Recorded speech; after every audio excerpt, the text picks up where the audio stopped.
I'm 75 now, and I can't remember anybody except the Queen being there. You didn't throw things away. I mean, I'm that old. Often comes from your own family background. Imaginez un secret si puissant qu'il pourrait ébranler les fondements même de la royauté. Un ultime souhait gardé secret jusqu'au moment opportun. Le codicille de Diana, longtemps enfoui et jamais évoqué, a éclaté au grand jour. Et avec lui, un héritage ravivé. Dans une révélation stupéfiante, Catherine, princesse de Galles, a hérité de bien plus que des bijoux ou des lettres. Elle a hérité des espoirs de toute une nation.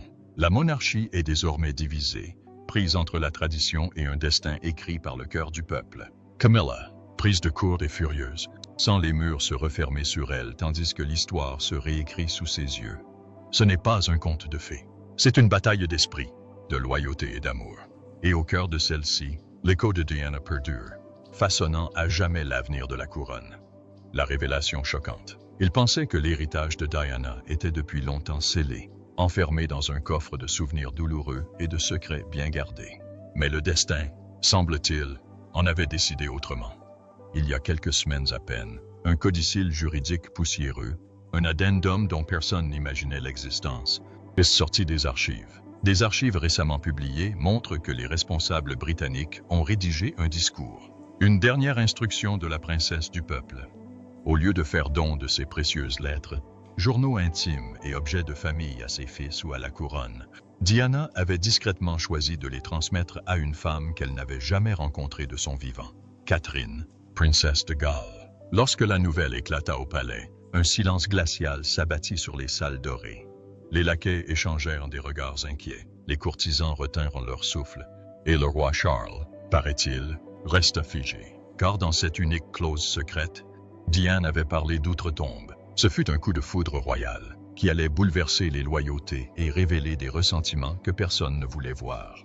Commente Catherine, la jeune épouse du fils de Diana, pouvait-elle devenir l'héritière ultime de ses trésors les plus intimes? Et qu'est-ce que cela signifiait pour Camilla, la reine consort, dont la place dans l'histoire royale reposait entièrement sur l'enterrement minutieux du fantôme de Diana? Lorsque Camilla entendit ces mots, sa réaction fut immédiate. Selon Palisades, elle devint folle de rage, frappant violemment son bureau, les yeux exorbités par le choc.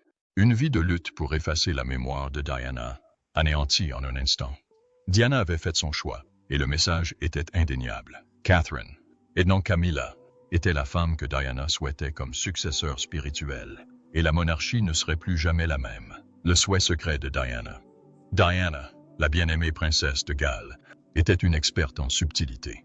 Elle comprenait le langage des symboles, des gestes discrets porteurs d'une signification retentissante. Même dans la mort, elle trouvait le moyen de s'exprimer, de laisser un dernier souhait que ni les palais, ni les couronnes, ni le temps ne pouvaient effacer. Le codicille précisait que ses biens les plus intimes, ceux qui racontaient son histoire la plus authentique, ses lettres manuscrites, son collier ras de cou en saphir préféré, un journal intime de peur et de rêves murmurés, étaient destinés à Catherine. Certains se demandaient comment Diana avait pu choisir Catherine, une femme qu'elle n'avait jamais rencontrée. Mais la réponse résidait dans l'espoir. Diana imaginait une future princesse de Galles qui perpétuerait son héritage de grâce et de compassion. Elle pressentait que William choisirait une partenaire digne de confiance et d'amour, quelqu'un qui vivrait dans la lumière et non dans l'ombre. Catherine correspondait parfaitement à cette vision, devenant la princesse du peuple à son époque. Pour Camilla, cependant, ce fut comme un coup de poignard en plein cœur. Toutes ces années de lutte pour se faire accepter du public, toute la douleur d'être comparée à Diana lui semblèrent soudain gâchées. En un instant, la place chèrement acquise de Camilla aux côtés de Charles fut réduite à une simple note de bas de page. La reine consort avait été déjouée par une femme disparue depuis des décennies et par une autre qui avait discrètement hérité de sa couronne par l'esprit. Aucun titre ni aucun trône ne pouvait rivaliser avec la bénédiction de Diana. Catherine était désormais non seulement l'épouse de William, mais aussi l'héritière choisie par Diana. Et cela changea tout. La rage de la reine consort, derrière les imposants murs du palais, où les secrets résonnent et où les titres pèsent lourd, la fureur de Camilla ne pouvait être contenue. Ses proches n'avaient jamais vu une telle tempête.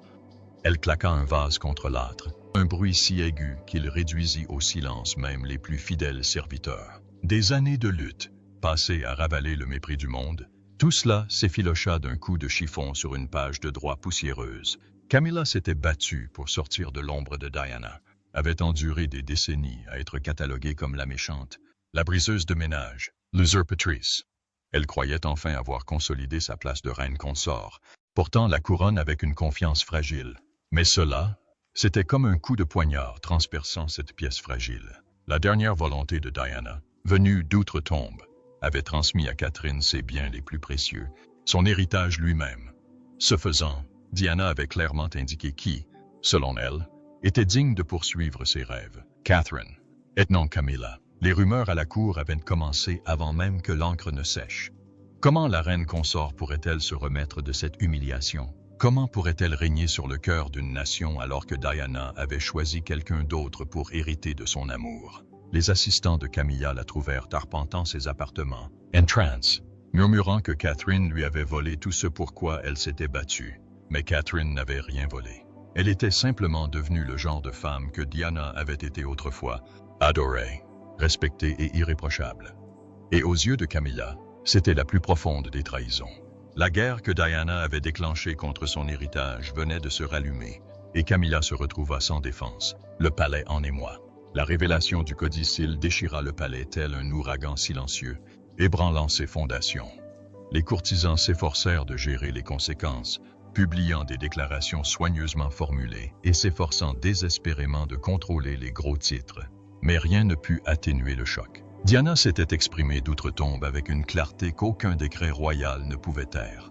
Elle avait choisi Catherine, et cette décision bouleversa la hiérarchie soigneusement établie de la monarchie. En quelques heures, les conseillers remarquèrent la réaction du personnel, changeant de camp de manière subtile mais évidente. Dans les recoins discrets du palais, valets de pied et conseillers de haut rang parlaient de Catherine avec une révérence autrefois réservée à Diana elle-même. Même les gardes aux portes du palais semblaient se tenir un peu plus droits à son passage. Pendant des décennies, la maison royale avait tenté d'enterrer le souvenir de Diana sous une montagne de nouveaux protocoles et de nouveaux visages. Pourtant, la femme qu'ils chérissaient tous était là, et elle avait traversé le temps pour placer sa confiance en Catherine. C'est l'une des femmes les plus reconnaissables au monde. Une icône de la mode, une fervente défenseur des causes caritatives et une princesse. Pendant ce temps, Camilla sentait les murs se resserrer. Des rumeurs circulaient sur son humeur, sur des objets brisés derrière sa porte close, sur son refus de se présenter à un rendez-vous prévu le soir même. Le roi Charles tenta de calmer le jeu, mais des sources proches rapportèrent que même lui était ébranlé, tiraillé entre la protection de sa femme et le respect de la vague inéluctable de sympathie du public pour l'héritière choisie par Diana. La monarchie avait déjà connu des scandales, mais rien d'aussi cru, d'aussi irréfutable. La voix de Diana était revenue au palais, et son écho était trop puissant pour être ignoré. Catherine n'avait pas seulement reçu des souvenirs, elle avait hérité d'un royaume de cœur. L'héritage de Diana ravivé. Pendant si longtemps, l'héritage de Diana avait été traité comme un ver délicat, exposé dans des hommages soignés, mais gardé précieusement derrière la distance et le formalisme. Le palais contrôlait les photos à publier, les histoires à raviver et celles à enterrer.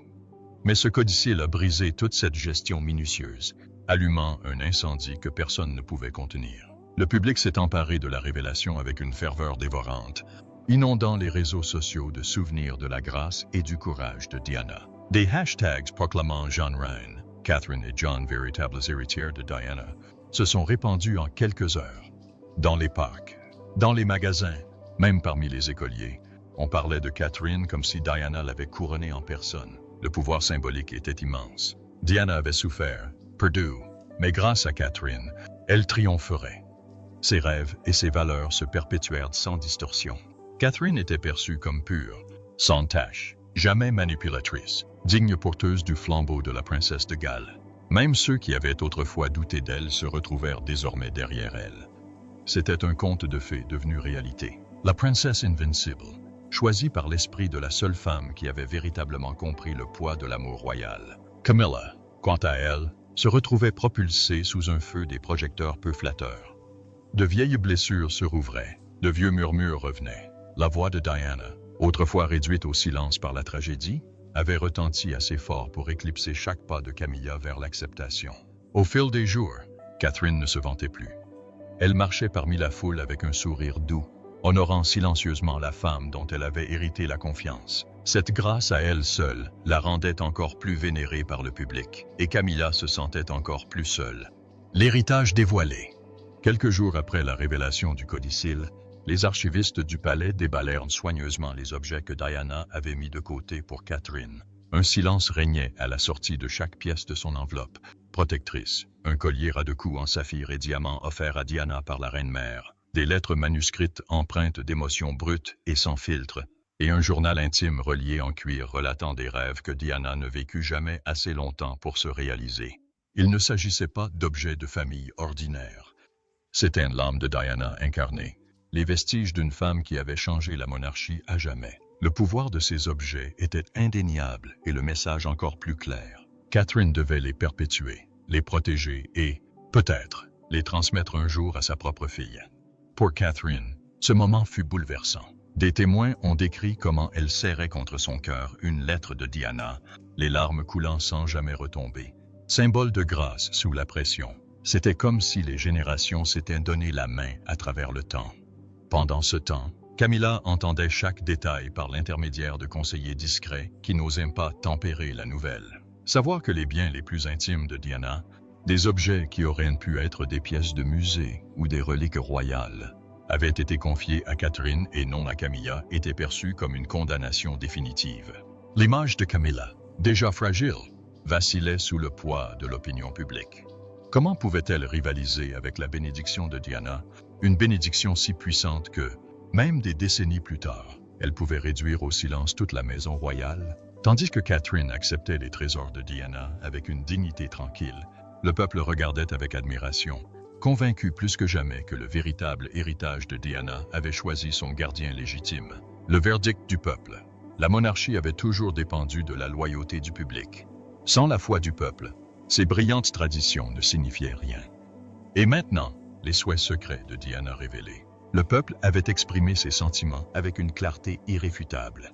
La foule commença à se rassembler devant les résidences royales, acclamant le nom de Catherine, brandissant des photos de Diana avec ses fils, et même brandissant des pancartes déclarant Catherine héritière légitime de l'esprit de Diana. Face à ces acclamations, Camilla sentit une terreur glaciale monter.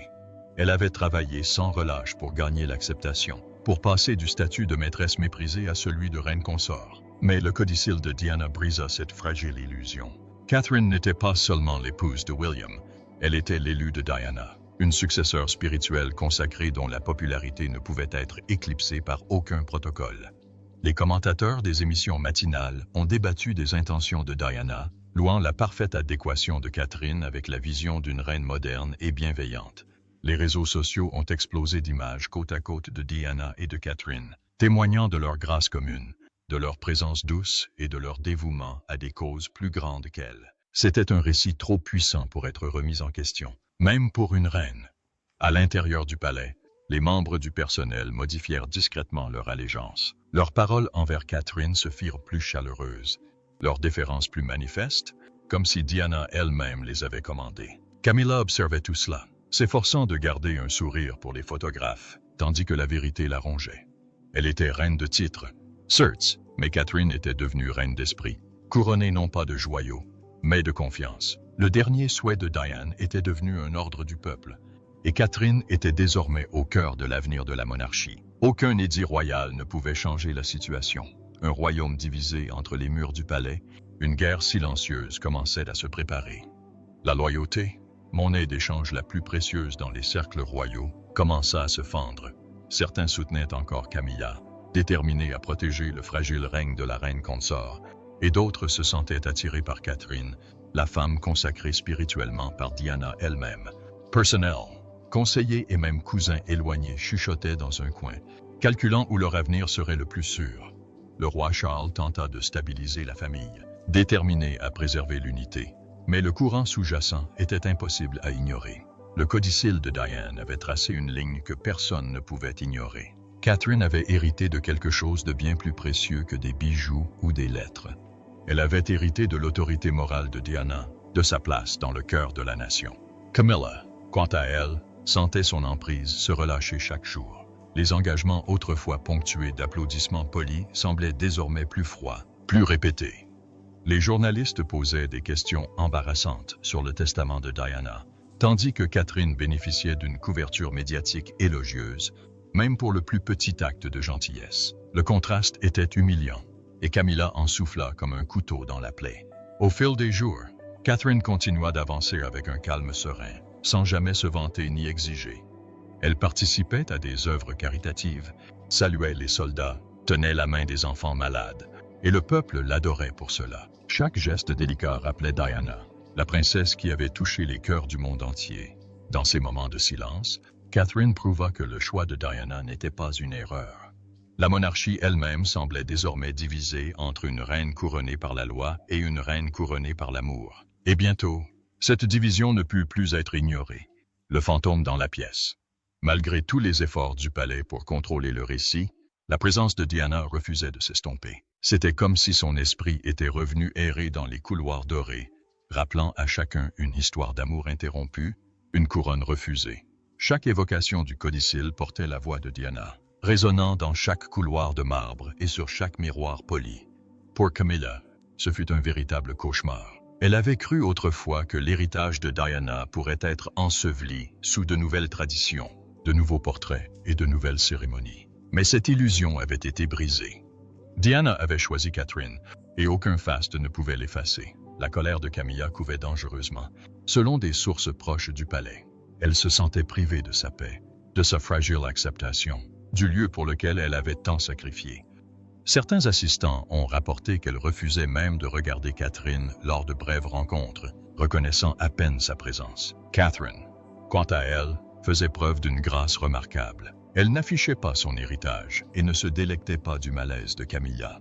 Au contraire, elle semblait humble, portant les lettres de Diana près de son cœur, les honorant discrètement, avec respect et détermination. Aux yeux du public, cela ne faisait que renforcer son admiration pour elle. Catherine était en train de devenir exactement ce dont Diana avait rêvé. Une femme royale pleine de compassion, d'humilité et d'une assurance inébranlable. En se drapant d'un voile de dignité, Catherine montra à tous ce qu'était le véritable pouvoir. Camilla portait peut-être encore la couronne, mais elle ne pouvait plus inspirer la même loyauté, le même amour ardent que Diana avait laissé derrière elle. C'était le fantôme dans la pièce, omniprésente, rappelant à la monarchie qui le peuple appellerait à jamais sa reine. Pour le roi Charles, le codicille était plus qu'une simple note juridique. C'était une bombe à retardement, menaçant de rouvrir les blessures qu'il avait tant cherché à guérir. Il avait lutté toute sa vie d'adulte pour redorer le blason de Camilla, pour l'avoir accepté après des années de scandales et de suspicions. Et pendant un instant, il avait presque réussi. Mais la voix de Diana était revenue, aussi puissante que jamais, le forçant à affronter la plus dure des vérités. Le peuple n'avait pas vraiment évolué. Leur cœur battait encore pour Diana et, à travers elle, pour Catherine. Charles était confronté à un choix impossible, soutenir Camilla, la femme pour laquelle il avait tant sacrifié, ou saluer la vague inébranlable de sympathie et de soutien qui affluait vers Catherine, couronnée aux yeux du peuple par la main même de Diana. Des sources proches du roi le décrivent comme déchiré et profondément peiné. Il tente d'apaiser la fureur de Camille tout en gardant une distance mesurée avec l'ascension silencieuse de Catherine, mais chacun de ses gestes sonne creux. La monarchie, si dépendante de son unité et de son image, est désormais sur le fil du rasoir. Si Charles prenait ouvertement parti pour Camilla, il risquait de s'aliéner des millions de personnes qui adoraient Diana et voyaient en Catherine son héritière naturelle. S'il soutenait Catherine trop ouvertement, il risquait de briser son mariage et la paix fragile au sein de la famille royale. Chaque jour, le roi voyait l'impact du codicille grandir. Inéluctable, indéniable. Diana avait imposé un jugement d'outre-tombe, et aucune couronne, aucun sceptre, aucun discours soigneusement rédigé ne pouvait effacer sa dernière volonté. La monarchie ne serait plus jamais la même. La frénésie médiatique. La presse, toujours avide de drames royaux, s'empara du codicille comme des loups sur une proie fraîche. Les gros titres abondaient de phrases telles que « Diana parle depuis sa tombe » et « Catherine, la véritable reine du peuple ». Chaque matin, les kiosques regorgeaient de photos de Diana à son apogée, placées à côté d'images de Catherine accomplissant avec une assurance tranquille ses nouvelles fonctions royales. Pour Camilla, C'était une humiliation publique qu'aucun discours du palais ne pouvait contenir. Elle avait passé des décennies à reconstruire lentement son image publique, essayant de passer de l'image d'une autre femme, la méchante, la troisième personne, à celle d'une reine digne. Mais avec la révélation des dernières volontés de Diana, cette fragile transformation était ruinée. Animateurs de talk shows, commentateurs royaux et même d'anciens membres du personnel du palais ont pris la parole, louant Catherine, héritière naturelle de la mission de bienveillance, d'empathie et de service de Diana. Les réseaux sociaux ont déferlé sur le public.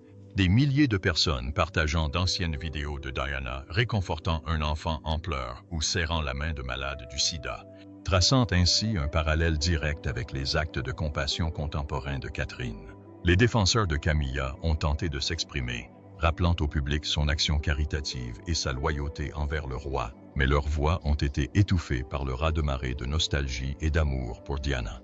Le codicille avait rouvert une blessure que la monarchie n'avait jamais complètement cicatrisée, révélant à quel point la légende de Diane demeurait puissante. Catherine, toujours posée, refusait d'attiser les flammes, conservant un silence digne qui ne faisait que renforcer son allure royale. Dans ce calme, le monde vit une reine, non pas de titre, mais de cœur, s'avancer pour prendre sa place.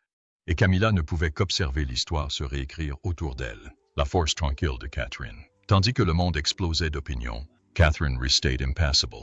Ancrée dans son calme caractéristique, elle refusa de faire des déclarations ou d'accorder des interviews, laissant ses actes parler plus fort que n'importe quelle propagande du palais. Lors de sa visite caritative suivante, elle s'agenouilla auprès d'un enfant en phase terminale, tenant sa petite main avec une telle douceur que les spectateurs furent émus aux larmes. Pas de paroles fracassantes, pas de gestes théâtraux, juste un simple acte d'humanité qui en dit long. Les caméras capturèrent en cet instant, et instantanément, l'héritage de Diana sembla ressurgir à travers Catherine. Même les initiés du palais avouèrent en privé qu'aucun protocole royal ne pouvait engendrer une grâce aussi authentique. C'était ce que Diana avait prévu, ce en quoi elle avait placé sa confiance en faisant de Catherine la gardienne de ses trésors. Camilla, quant à elle, sentait les murs de son monde soigneusement construits se refermer sur elle. Les murmures sur sa colère s'étaient transformés en rumeurs de larmes à huis clos. Elle annula ses engagements, prétextant la maladie, mais des sources proches affirmaient qu'elle était trop brisée pour affronter la foule. La reine consort avait été éclipsée non par l'agression ou les complots du palais, mais par une femme qui incarnait simplement le rôle de princesse du peuple avec une sincérité naturelle. La force tranquille de Catherine devint son bouclier, son armure contre tout scandale ou ressentiment. Aux yeux du public, elle était irréprochable, digne héritière de la mémoire de Diana.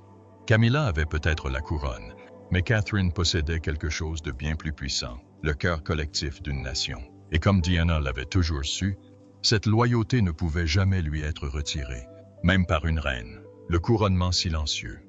Le palais avait accueilli d'innombrables couronnements grandioses, dorés d'or et diffusés aux quatre coins du royaume, mais aucun sceptre ne pouvait le commander. Un couronnement silencieux se déroulant dans le cœur de millions de personnes. Jour après jour, Catherine était couronnée en esprit, non par décret royal, mais par une vague de dévotion publique que Diana elle-même aurait pu trouver stupéfiante.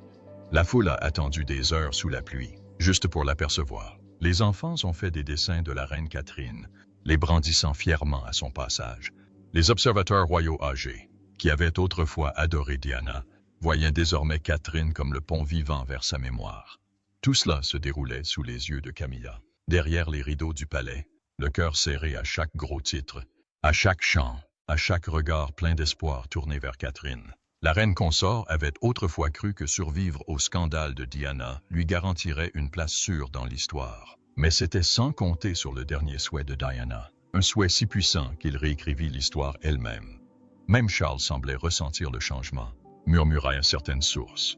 Il paraissait plus calme aux côtés de Camilla, son regard scrutant la foule à la recherche d'un signe de pardon qui ne vint jamais. Catherine, quant à elle, portait l'héritage de Diana comme une flamme sacrée, constante et chaleureuse, jamais vacillante. Son acceptation des objets de famille de Diana était devenue quelque chose de plus grand, un couronnement tacite d'elle comme l'incarnation même de tout ce que la monarchie espérait être, la gentillesse et la dignité. Kate Middleton est désormais princesse de Galles, et sa vie ne sera plus jamais la même, de par sa richesse, ses responsabilités et sa confiance. Aucune cérémonie ne pouvait égaler ce pouvoir. Le peuple avait choisi sa reine, et aucune proclamation royale ne pouvait changer cela. Camilla était à bout de souffle. La pression sur elle avait atteint son paroxysme. Chaque jour apportait un nouveau titre à la une des journaux louant Catherine, un nouveau clip vidéo retraçant les plus beaux moments de Diana, une nouvelle vague d'affection déferlant lors du couronnement du roi Charles III. On avait l'impression que tout ce que Camilla avait fait était ignoré. Les caméras suivaient les moindres faits et gestes de George, mais les petits-fils de Camilla étaient à peine mentionnés. Des sources au palais affirment que Camilla était profondément bouleversée. Elle a ressenti cela comme un affront, a expliqué une source proche. Elle estimait que ses petits-fils méritaient davantage de reconnaissance. Bien que les garçons aient eu des rôles mineurs, ils étaient éclipsés par la position éminente de George. Il ne s'agissait pas seulement de savoir qui portait la robe royale, mais aussi de savoir qui, selon la famille, représentait la prochaine génération de la monarchie. Camilla a toujours souhaité que sa famille se sente intégrée. Elle a déclaré un jour lors d'une interview « La famille est tout pour moi ». Mais cette situation a clairement montré que, pour la famille royale, la lignée et l'héritage ont toujours plus de poids que tout le reste. Les observateurs de la famille royale affirment que ce moment illustre les limites du pouvoir de Camilla. Bien que reine, elle ne prend pas toutes les décisions. Elle est considérée comme une belle-mère et une belle grand-mère, a déclaré un observateur. Il lui est difficile de rivaliser avec les héritiers directs. L'opinion publique britannique a également perçu cette tension. Beaucoup ont eu pitié des petites-fils de Camilla, restés en retrait tandis que George recevait tous les éloges. Cela rappelle que, dans le monde royal, tout le monde n'a pas sa chance, même les proches de la reine elle-même, ce qui est une frustration maternelle. Pour toute grand-mère, voir ses petits-enfants négligés est douloureux. Pour Camilla, c'est un signe des divisions invisibles qui divisent encore la famille royale. Elle est connue pour sa protection acharnée envers sa famille, et cette dernière décision la rend encore plus déterminée à se battre pour leur place au sein de la royauté. Ses proches amis disent qu'elle est frustrée par la façon dont la famille royale privilégie les parents par le sang aux beaux-parents. Elle a toujours voulu que ses petits-fils se sentent membres de cette famille, a confié une amie. Mais il est clair qu'ils ne sont pas traités de la même manière que George. La cérémonie elle-même a été un moment difficile pour Camilla. Tandis qu'elle souriait aux caméras, ses proches disent qu'elle bouillonnait intérieurement. Grand-mère avant tout, elle trouvait cela injuste, a confié une source proche. Camilla a vu à quel point ses petits-fils ont essayé de s'intégrer pour finalement être traités comme des étrangers. Ce n'est pas la première fois que Camilla est confrontée à ce genre de déception. En épousant Charles, elle savait qu'elle intégrait une famille qui valorisait la tradition plutôt que les sentiments personnels. Mais elle espérait que les choses seraient différentes pour ses petits-enfants. Cette dernière décision lui a montré que les anciennes coutumes sont toujours d'actualité. Elle milite désormais discrètement pour que ses petits-fils aient plus de chances de réussir dans les événements futurs. Elle souhaite qu'ils soient considérés comme des membres importants de la famille royale, et non plus seulement comme des personnages secondaires. On ne sait pas si elle y parviendra. Mais une chose est sûre, Camilla ne cessera de se battre pour la place de sa famille à la table des négociations. Réaction du public et politique de palais. La réaction du public à ce drame familial royal a été mitigée. Nombreux sont ceux qui ont été charmés par le rôle du prince George lors du couronnement, y voyant un moment précieux dans la vie d'un jeune prince. Mais d'autres n'ont pas pu s'empêcher de remarquer à quel point les petits-fils de Camilla ont été relégués dans l'ombre. Les réseaux sociaux ont été inondés de commentaires. Une personne a tweeté « C'est triste de voir comment les petits-fils de Camilla ont été traités. Chaque enfant mérite de se sentir spécial en ce jour si important. » Mais un autre a écrit « George est adorable, mais il est injuste d'ignorer les petits-fils de Camilla. Cela envoie un message erroné. » Au sein du palais, cela a suscité des discussions discrètes sur la véritable place sous les projecteurs de la royauté. On a toujours eu le sentiment que les enfants des héritiers directs bénéficiaient d'un traitement de faveur, a déclaré un ancien membre du personnel du palais. Mais le fait que cela se soit déroulé de manière aussi publique a amené certains à s'interroger sur l'équité de la situation. Certains pensent que c'était l'occasion pour le palais d'afficher un visage plus moderne, qui inclut tout le monde sur un pied d'égalité, et pas seulement ceux de la lignée directe. On a plutôt l'impression d'un retour aux temps anciens, marqué par la hiérarchie et les privilèges. Camilla, quant à elle, rassemblerait discrètement des soutiens pour ses petits-fils. Elle n'est pas du genre à faire des déclarations publiques, mais en privé, Elle fait clairement savoir qu'elle ne les laissera pas tomber dans l'oubli. Elle est une battante pour sa famille. A confié une amie. Ce moment est devenu plus qu'une simple dispute de titre. C'est un test pour savoir si la famille royale moderne peut réellement tenir ses promesses d'inclusion et d'équité. Un choc de tradition. La frustration de Camilla ne se limite pas à cet événement. Elle est liée à quelque chose de bien plus profond. Le choc des anciennes traditions royales et de la dynamique familiale moderne. Elle a épousé une famille qui a toujours suivi des règles strictes concernant les titres, les rôles et les lignées. Mais au fond d'elle, elle croit que la famille est une question d'amour et de soutien, et pas seulement de titres anciens. Lors du couronnement, ce conflit était impossible à ignorer. Le prince George, futur héritier du roi, allait occuper une place de choix. Mais Camilla avait l'impression que ses petits-fils étaient traités comme des citoyens de seconde zone. Elle n'a jamais voulu que ses petits-fils se sentent mis à l'écart, a confié une amie. Mais c'est exactement ce qui s'est passé. Selon des sources proches du palais, ce moment a été un rappel brutal que, malgré les discours de modernisation de la famille royale, certaines choses ne changent jamais. La monarchie repose sur les liens du sang, a déclaré un historien. C'est ainsi qu'elle a survécu pendant des siècles. Mais cela signifie aussi que certaines personnes sont toujours laissées pour compte. Camilla a tenté de combler ce fossé. Elle a rapproché sa famille de la famille royale par de petits gestes, déjeuners en famille, réunions de vacances. Mais lorsqu'il s'agit de grands moments comme les couronnements, les anciennes règles prévalent toujours. Pour le public, cet affrontement est fascinant. Il offre un aperçu des luttes privées qui se déroulent derrière les murs scintillants du palais. Pour Camilla, c'est un douloureux rappel que, même en tant que reine, elle a ses limites. La question est désormais, jusqu'où ira-t-elle pour que ses petits-fils ne soient pas laissés dans l'ombre à jamais? Derrière les murs du palais, derrière les grandes salles et les cérémonies solennelles du palais, les véritables jeux de pouvoir se jouent en privé. Camilla est connue pour son côté chaleureux et grand-mère, mais elle connaît aussi bien les aléas de la politique du palais. Selon certaines sources, elle milite discrètement mais fermement pour une plus grande reconnaissance pour ses petits-fils. Elle n'aime pas faire d'histoires en public, mais elle sait exprimer clairement ses sentiments en coulisses, a déclaré un conseiller du palais. Elle veille toujours sur sa famille. Ce n'est pas une tâche facile. La famille royale a des règles strictes concernant les rôles, et Camilla doit se confronter à des siècles de tradition. Mais elle est déterminée. Elle a confié à ses amis qu'elle souhaitait que ses petits-fils soient considérés comme des membres importants de la famille, et non comme de simples figurants. Certains pensent que cela pourrait engendrer davantage de tensions avec le prince William et Kate. Ils tiennent à la place de leurs enfants au sein de la monarchie, a déclaré un observateur royal. Et l'insistance de Camilla pour ses petits-fils pourrait être perçue comme une remise en question de cette position. Mais pour Camilla, ce n'est pas une question de titre ou de pouvoir. C'est une question de famille. Elle aime ses petits-fils et veut qu'ils se sentent chez eux, a déclaré un ami proche. C'est tout ce qui compte vraiment.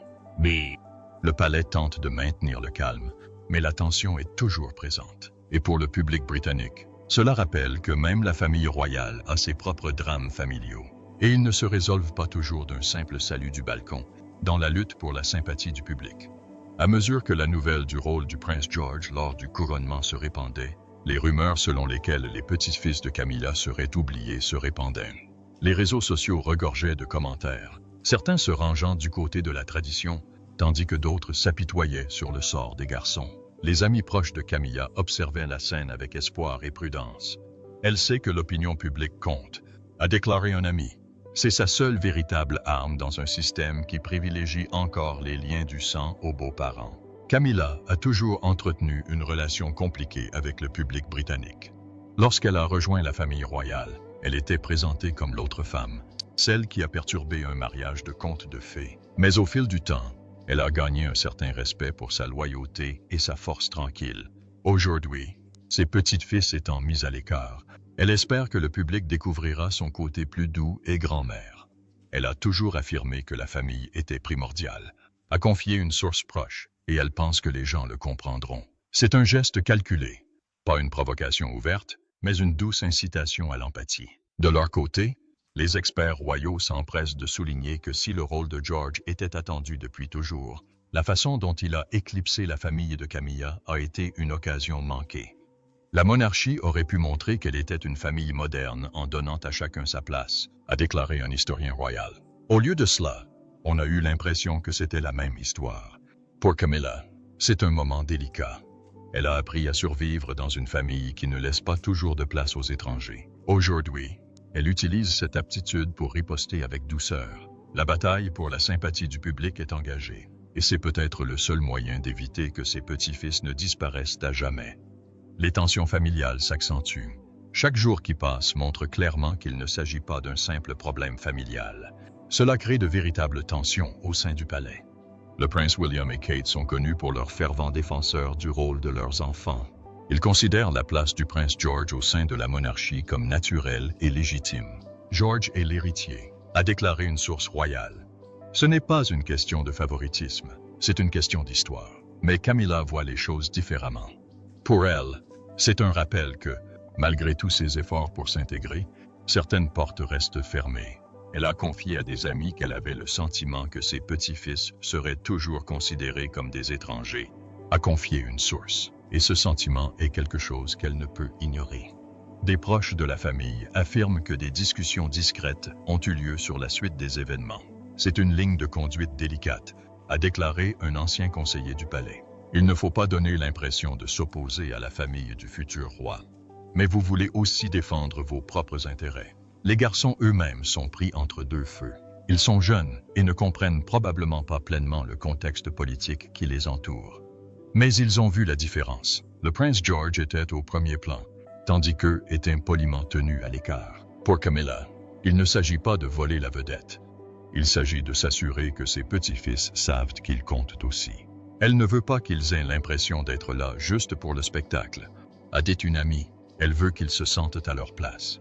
Qu'elle puisse changer les règles séculaires de la monarchie est une toute autre question. Mais ceux qui la connaissent disent qu'elle ne compte pas abandonner. Conversations privées de Camilla.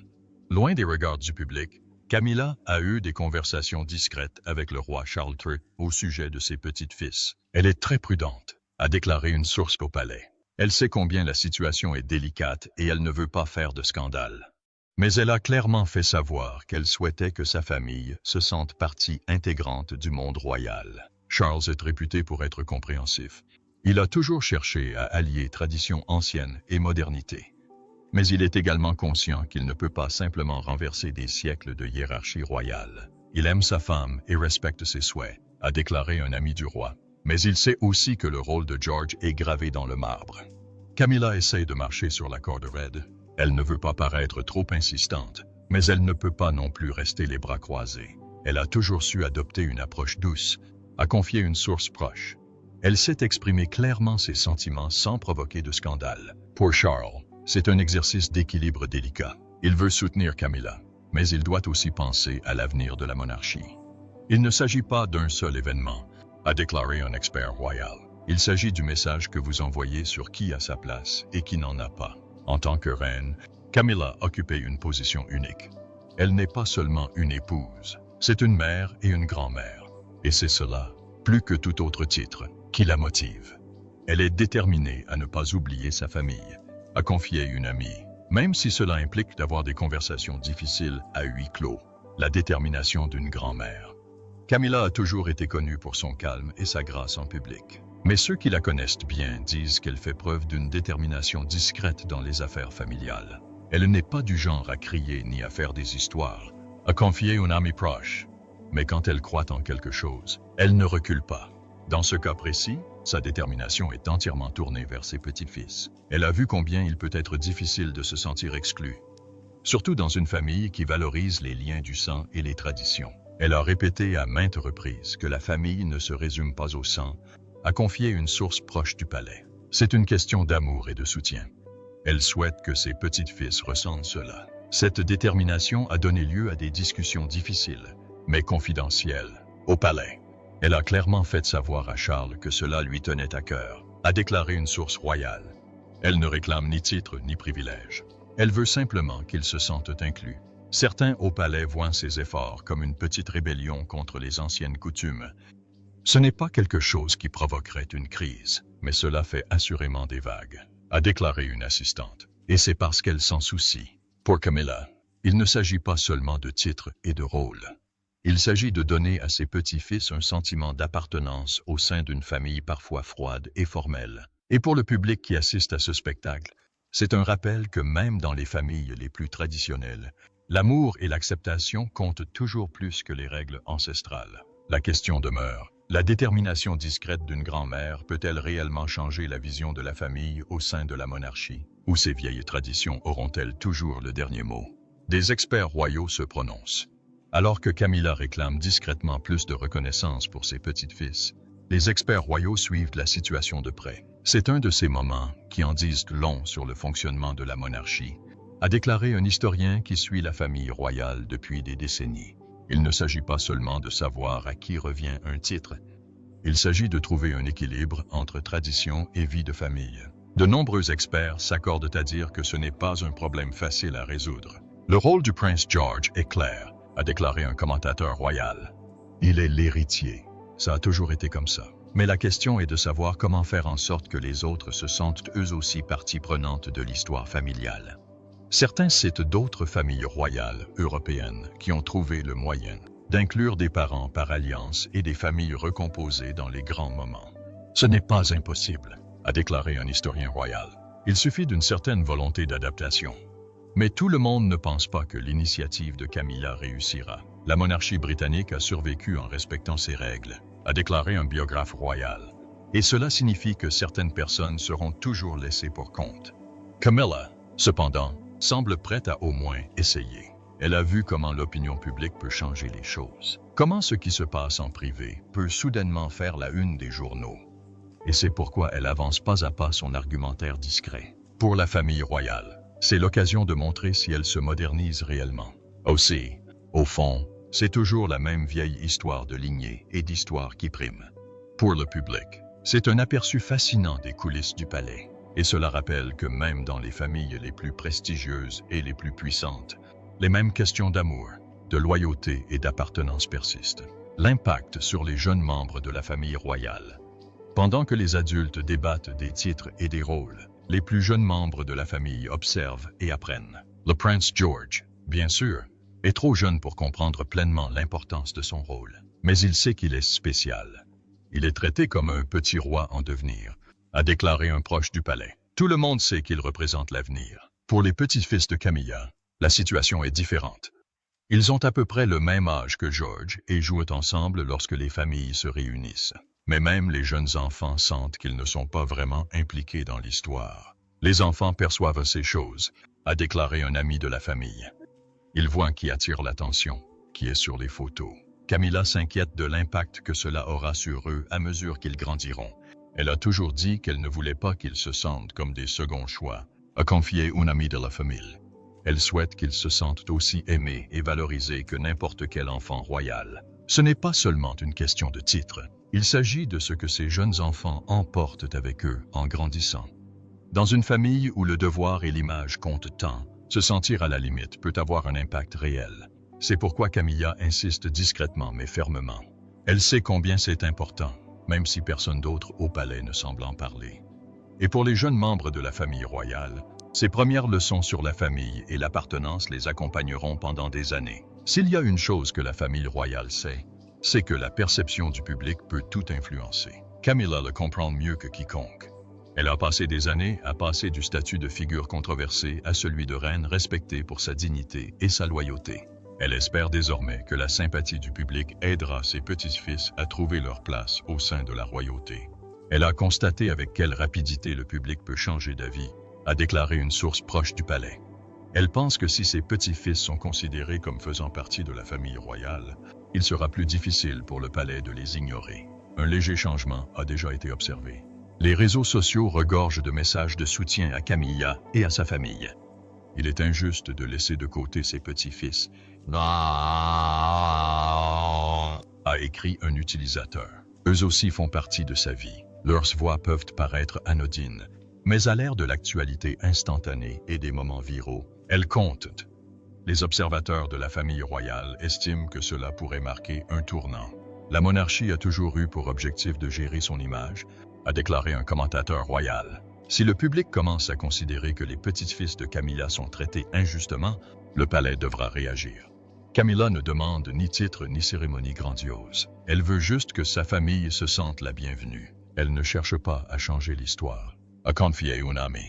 Elle essaie simplement de s'assurer que ses petits-fils ne soient pas perdus dans cette histoire. Pour le public, c'est une histoire personnelle. Qui ne s'est jamais senti mis à l'écart lors d'un événement familial? Qui n'a jamais voulu s'assurer que ses proches soient vus et valorisés? Dans cette histoire de couronnes et de titres, c'est ce simple sentiment humain qui fait que les gens se sentent concernés. Alors que le palais tente de se remettre du drame du couronnement, une question persiste. Quel avenir pour Camilla et ses petits-fils? Sera-ce le moment qui poussera enfin la famille royale à ouvrir un peu plus grand ses portes? Ou s'agira-t-il simplement d'un nouveau chapitre d'une longue histoire d'exclusion? Camilla ne s'exprime pas beaucoup en public, mais ses proches affirment qu'elle ne renonce pas. Elle ne fera pas tout un plat, confie un ami. Mais elle ne compte pas abandonner. On parle de futurs événements royaux plus inclusifs, une occasion de montrer que la monarchie n'est pas figée dans le passé. Elle doit être perçue comme une famille qui va au-delà des titres, a déclaré un historien royal. C'est ainsi qu'il reste pertinent. Pour les petits-fils de Camilla, l'espoir est qu'ils trouvent leur place dans ce monde. Ils sont jeunes et ont du temps, a confié un ami de la famille. Mais Camilla veut s'assurer qu'ils ne soient pas de simples notes de bas de page dans l'histoire de quelqu'un d'autre. Et pour le public qui suit ce qui se passe, la grande question est, est-ce vraiment important? Dans un monde où règne tant de défis, pourquoi devrions-nous nous soucier de la dispute silencieuse d'une grand-mère dans un palais? Mais c'est peut-être là le problème. Même dans les plus grands palais, les familles restent des familles. Et dans chaque famille, quelqu'un se bat pour que personne ne soit laissé de côté. Alors, qu'en pensez-vous? Les petits-fils de Camilla devraient-ils avoir une plus grande place dans l'histoire royale? Ou la monarchie a-t-elle raison de s'en tenir à la tradition? Dites-moi ce que vous en pensez dans les commentaires. Car au final, c'est votre voix qui contribue à façonner l'avenir de cette famille ancestrale.